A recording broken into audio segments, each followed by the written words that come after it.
Après un an, on repense à tout ce qui s'est passé durant l'année. Joie, peur, dépression, frisson, déception, patience et impatience. Toute la passion que l'on ressent au quotidien. C'est beaucoup d'expériences au Granger, que ce soit humainement, musicalement, mentalement ou techniquement. On crée et on détruit, on construit et on déconstruit. On assemble, on ajuste, on essaye, on tente.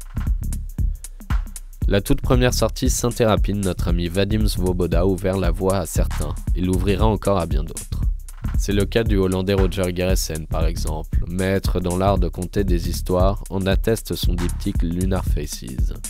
Jusqu'ici, tout se passait comme prévu, comme on aime, mais on aime aussi se faire surprendre. Et là, on a croisé et recroisé une connaissance parisienne fraîchement arrivée à Berlin. On a discuté, on a appris à mieux se connaître. Il nous a envoyé une démo et on a grave accroché. Alors on a décidé de la signer et le Galactic Halo d'Yakin est né. Comme vous le savez, la musique se compose et se décompose. On l'écoute attentivement, elle nous donne de l'imagination. Et c'est ce qu'on aime, c'est ce qui nous tient et nous maintient. Chaque artiste interprète à sa manière les lumières de Sydney. Alors pour l'un an, on s'est dit qu'on ne changerait rien, qu'on garderait la même histoire, la même formule, mais qu'on la raconterait différemment comme on en a l'habitude. Il fallait juste que ça vienne de quelqu'un de proche. Alors on a fait appel à Reusner. Je suis un producteur de musique. Avant, j'étais en équipe de France de snowboard pendant 10 ans. Je faisais du slalom, donc slalom parallèle, slalom géant, border cross, big air, halfpipe. J'étais en fait classé 5e au niveau français, sur tout le combiné justement de toutes ces disciplines. J'ai arrêté parce que je me suis cassé trop de trucs. Et du coup, on m'a dit que c'était surtout plus possible que je fasse du snow. Et puis ensuite, je suis monté à Paris et c'est à force d'organiser des soirées. Donc j'avais plusieurs événements et puis je travaillais à la porte de clubs. Et c'est comme ça que je suis tombé dans la musique. Et puis j'ai décidé d'arrêter d'organiser, mais plus de passer derrière les platines.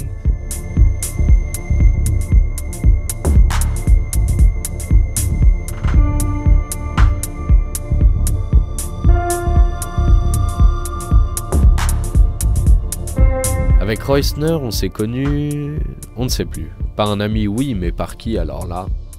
On se souvient juste qu'un mec nous avait parlé d'un morceau que François aurait ou avait composé, quelque chose d'intemporel qui te prend aux tripes, te pince le cœur et jusqu'à te donner les larmes aux yeux.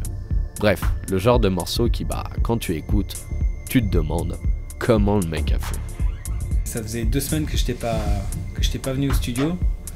Et j'ai senti l'inspiration et je suis venu, c'était la première fois que je commençais à bosser avec le Mellotron et j'ai juste branché le Mellotron, mis un délai dessus. Déjà juste la loupe comme ça en elle-même me plaisait tout de suite. Donc je suis vraiment parti sur une base plus de nappe en priorité, plus qu'une mélodie, et à partir de là j'ai construit ma mélodie par-dessus cette nappe avec les délais, et voilà, c'était ça la base.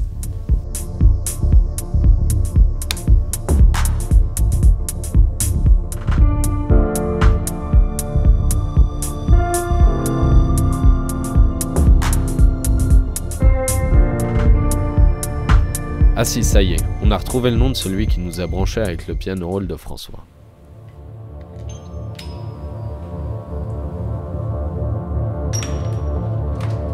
Salut les gars, bonne surprise, bienvenue. Je m'appelle David K. Et peu de temps après être arrivé à Berlin, en 2010, j'ai fait la rencontre d'Edouard, avec qui le courant est assez passé, même très rapidement. Musicalement, on s'est régalé. Et il m'a aidé un peu à m'intégrer à Berlin, il m'a présenté pas mal de monde vu qu'il vivait là depuis quelques temps. Il y a 1 an et demi, il a décidé de monter son propre label.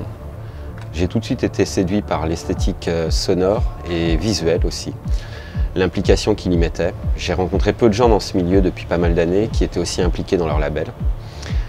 Musicalement, j'ai beaucoup aimé, par contre c'était un peu en dehors de ce que je faisais moi. Et il m'a tanné pendant plus d'1 an pour essayer de faire une release, ou dans tous les cas lui filer 1 ou 2 morceaux. Entre-temps, j'ai fait la rencontre de François, qui m'a fait écouter un track qui m'a laissé sur le cul, si je puis dire. Bref, j'ai tout de suite pensé à Edouard au niveau de son label. Je les ai mis en contact tous les deux, surtout à propos de ce morceau. Et Edouard a tout de suite été aussi emballé, donc de fil en aiguille, il a décidé de le release pour les 1 an du label. J'ai l'habitude de partir très très loin pour les remixes, de ne pas vraiment respecter les partitions, la musique, et c'est une des premières fois où je reste énormément collé au morceau. Pendant le process créatif du remix, il est tombé sur 2-3 morceaux que j'avais faits, qui lui ont vraiment plu. Et on s'est dit que c'était la meilleure occasion de pouvoir les sortir juste après le remix. Alors, comme on disait au début, pour les 1 an, on s'est dit qu'on ne changerait rien, qu'on garderait la même histoire, la même formule, mais qu'on la raconterait différemment, comme on en a l'habitude. Et c'est en partie grâce à David qu'on a pu raconter l'histoire différemment. Enfin là, ça devient un peu compliqué à comprendre. En résumé, Reusner a raconté son histoire pour Lumière la nuit, et David K a réinterprété l'histoire de Reusner toujours pour Lumière la nuit. Mais d'ailleurs, son histoire à lui, c'est quoi ? Bon, bienvenue dans ma panic room, l'endroit où je passe le plus clair de mon temps, journée comme nuit. C'est ici que j'ai fait le remix pour Lumière la nuit. Au niveau machine, ce que j'ai utilisé, ça se réduit à exclusivement 4 machines. Pour la rythmique, tout ce qui va être kick et snare, j'utilise la Jomox, qui est vraiment un petit bijou au niveau son analogue. Pour toutes les mignonneries, des petits coups de dentelle au-dessus des rythmiques, j'ai utilisé la machine drum, une machine magnifique à 12 bits, excellent. C'est une de mes plus anciennes. Et là, c'est un petit dernier bébé que j'ai eu il y a un peu plus d'1 an. C'est le générateur de basse de Moog, le Minitor. C'est avec ça que j'ai fait la ligne de basse. Enfin, j'ai mon modulaire, d'ailleurs qui n'est pas branché, avec lequel je m'amuse aussi à créer des sons. C'est assez intéressant parce qu'on part de rien et on fait quelque chose d'assez marrant. Et enfin, la boîte vide dans laquelle je rentre tout ça, c'est-à-dire mon ordinateur avec Ableton. Voilà.